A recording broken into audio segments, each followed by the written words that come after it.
Hello there, second period. Where we left off yesterday was they had just all sat down to supper. Remember, Constance is in a coma in her room, and the doctor is there. He's eating dinner with them, and um, Kip is actually eating dinner with them as well, and he normally eats in the barn. Just ignore Alistair, Penny whispered, scooting her chair closer to Kip. He has a stomachache from eating too many chocolates. Molly rested Kip's crutch against the wall and set to serving the table. Since Mistress Windsor was too sick for travel, it had been decided that Dr. Crouch would remain at the house for a few days to monitor her condition. This meant more work for Molly, who had to manage a guest while still playing nursemaid to her mistress. It was a miracle that she had been able to pull off even a simple roast. Molly served mutton to everyone around the table. She noticed that Kip looked a little ashen, perhaps ill at ease about being inside the house, and made sure to give him an extra big piece with plenty of fat around the edges. Master Windsor, usually talkative during meals, was apparently feeling more somber tonight. Instead, the silence was filled by Dr. Crouch, who droned on in an almost ceaseless monologue on the finer points of his profession. "The thing that troubles me most," he said, already on his second helping, "is how many of my esteemed colleagues are still taken in by superstition and nonsense." He was one of those people whose speech could not be stopped by something so trivial as a full mouth. Why, just recently the Academy announced it would host a synopsis on the existence of the spiritual plane. Can you imagine such a thing? He rapped his wineglass, and Molly rushed to fill it. "I simply cannot understand," a little more, my dear, "how in this modern age forward-thinking men get hoodwinked into believing the unbelievable. Psychics and mediums? More like swindlers and mountebanks."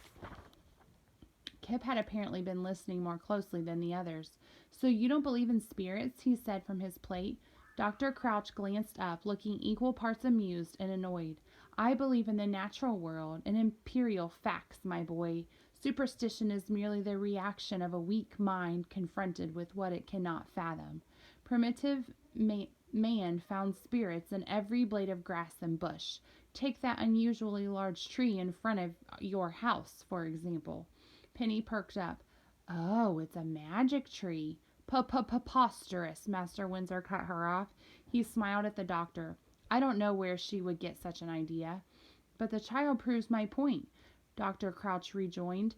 "In a less enlightened age, people who would call the tree magic and make up a story. It would likely receive the same treatment as Homer's lotus blossoms or the proverbial Garden of Paradise, which coincidentally archaeologists now place in the outer regions of Persia. Hardly paradise, if you ask me." "Not all stories are made up," Kip said. Molly was unnerved to see that he was looking not at the doctor but at her. She shot him a glare, warning him to watch his manners. "Of course stories are made up, my boy, otherwise they'd be called facts. We in the modern age should know better than to believe in such flim-flam. Returning to our magic tree, clearly the surrounding soil provides a unique balance of nutrients that perfectly suits its natural nutritional needs." He popped a slice of roast in his mouth. "Much as this mutton suits mine." Kip seemed undeterred. "What about good and evil?" he said. "Are they just made up too?" Dr. Crouch gave an amused chuckle. "It seems we have a little philosopher among us." He put down his knife and fork and folded his hands over his belly. "Yes, sir, please don't think me unreasonable. Indeed, I am a slave to reason. The curious mind investigates all possibilities. I only ask for scientific rigor. If you say the spirit world exists, I say, show me your proof. And if one could produce such proof, why, he would find his name embezzled alongside the greatest minds in history." He stared above the table, his eyes shining at the thought of achieving such immortal glory. Bertrand clapped his hands together. "All right, then," he cried, apparently keen to the change of subject. You know any good corkers?" The remainder of the meal was unremarkable. Kip finished eating and retrieved to the stables to tend to Galileo. Molly cleared the table and set to preparing Dr. Crouch's room for the night. She made up the sheets, eyeing the portable medicine chest he had brought with him from town. It was filled with a vast array of notebooks and jars and shining scientific instruments, a traveling laboratory. She stared at the strange tools, wondering how they worked. Surely such marvelous equipment would be able to cure Mistress Windsor's sickness. She wondered if they could do more. Molly stopped her work and rushed to Mistress Windsor's room. She found Dr. Crouch at the bedside. He had a special glass tube called a thermometer inside Constance's mouth. He took it out and examined some numbers at the end. "Well, that's not right," he muttered, frustrated, and put the glass back in her mouth. "Any luck with the patient?" Molly said from the hall. The doctor sighed. "I'm afraid not. Crouch fever seems to be incurable." It took Molly a moment to realize that he had taken the liberty of naming Mistress Windsor's illness after himself. "I've tried everything I can think of with no success." "You've not tried everything," Molly said. "I've been thinking about what you said at supper. The curious mind investigates all possibilities." The man showed visible pride at the idea of hearing himself quoted thus. "Well, what if it's some kind of magic that's done this?" "Ah, I see." Dr. Crouch stood, a patronizing smile on his face. "Irish, yes? I forget that yours are a credulous people, prone to superstition." He patted her on the shoulder. "It was not my aim to confuse your little mind with speculations about the natural world." "I seen one," Molly said, "a real live spirit." His smile froze into something less patient. "You mean you thought you saw one?" He snapped his fingers. "Perhaps delusions are only symptoms of the disease." "It's not delusions." Molly shook her head. "He comes every single night to the house, goes room to room, and that's what's making us sick. You ever heard of anything like that in your studies?"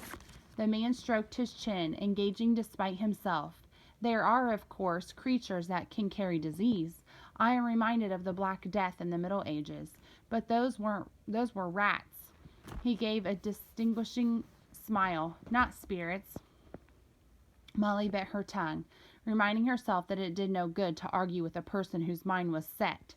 "Spirit or not," she said, "this creature is real, and it's like nothing you've ever seen." His face perked up. "An undiscovered species?" It seemed Molly had lit on something. "Very undiscovered," she said. "I'll introduce you tonight. And then you'll have the key to saving the mistress." She fixed her eyes on his. "To discover Crouch fever is one thing, but what about curing it? The Queen herself would probably knight you, and you'd live on forever, your name next to them other smart men you talked about, blazed in history."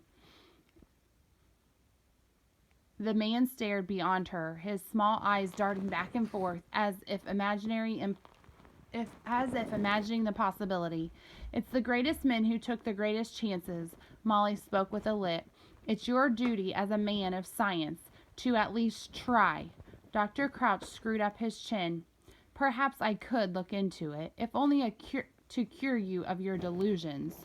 By all means, prove me wrong. I just ask one thing." She stepped closer. "If it turns out I am right and the spirit is real, will you catch him and take him with you?" Chapter 36 is called Traps. Kip dragged his rake back, pulling dead leaves from the gardener's hole.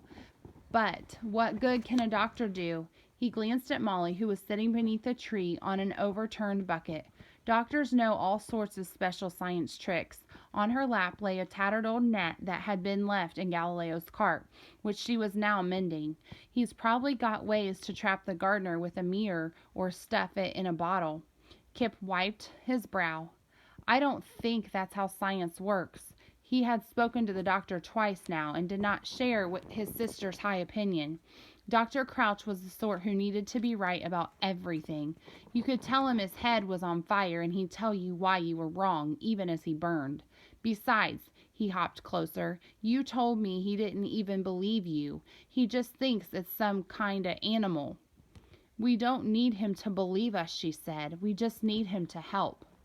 "What are you talking about?" Penny called, leaping up from behind a hill. "And what's that net for?" She was occupying herself with a game that seemed to involve jumping over the grassy mounds. Kip had thought it looked like a fun thing to do, not that he would ever be able to do it. "Go back to playing," Kip said. He hopped toward Molly, his voice low. I think it's a mistake what we're doing here. I think we should keep as far from that Gardner as slugs from salt." Molly laughed. Slugs. Just what every girl wants to be called. Kip didn't smile, which seemed to annoy her. "Kip, I know it's tall odds, but if this works, the Gardner will be gone. We'll be safe." Okay, I'm stopping there. Have a good day.